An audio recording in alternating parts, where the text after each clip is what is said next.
Pulivendula ZPTC ఉప ఎన్నికల polling సందర్భంగా వైసీపీ నాయకులు బెదిరింపులకు పాల్పడుతున్నారని టీడీపీ నేత బీటెక్ రవి ఆరోపించారు.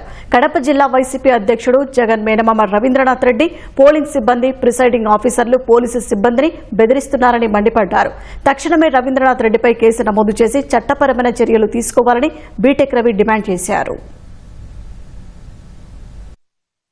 కమలాపురం మాజీ ఎమ్మెల్యే అలాగే జిల్లా పార్టీ అధ్యక్షుడు అయినటువంటి వాళ్ళ మేనమా రవీంద్రనాథ్ రెడ్డి పోలింగ్ సిబ్బందిని బెదిరించి మాకు అనుకూలంగా చేయకపోతే మీ అంతు చూస్తా వచ్చేది మా గవర్నమెంట్ అని బెదిరిస్తూ ఒకవైపు బెదిరిస్తూ పోలీసు అధికారులను ఫస్ట్ ప్రలోభ పెట్టడం, అది వినకుంటే బెదిరివ్వడం, ఇన్ని రకాలుగా దౌర్జన్యాలు ఆకృత్యాలు చేస్తూ మేము ఈసారి మొట్టమొదటిసారిగా 35 ఏళ్లలో తొలిసారిగా ప్రజలు ఎవరి ఓటు వాళ్ళు వేసుకునే విధంగా స్వేచ్ఛాయుత వాతావరణంలో 11 నామినేషన్లు వేపించి ఈరోజు ఎలక్షన్లో మేము ప్రజాస్వామ్యబద్ధంగా పోటీకి దిగుతూ ఉంటే ఎక్కడ పులివెందుల్లో ప్రజాస్వామ్యబద్ధంగా పోటీ జరిగితే మాకు ఓట్లు రావేమో అని మా మీద వాళ్ళ ఇష్టం వచ్చినట్టు వాళ్ళ సొంత మీడియా ఉందని అంత దుష్ప్రచారం, మేమేదో దుర్మార్గాలు చేస్తానట్టు అంతా చూపించే లాస్ట్కి అసలు విషయం ఇప్పటికీ అవినీతి సొమ్ముతో 100 కోట్లు దాదాపు ఈరోజు ఖర్చు పెట్టడం జరుగుతుంది.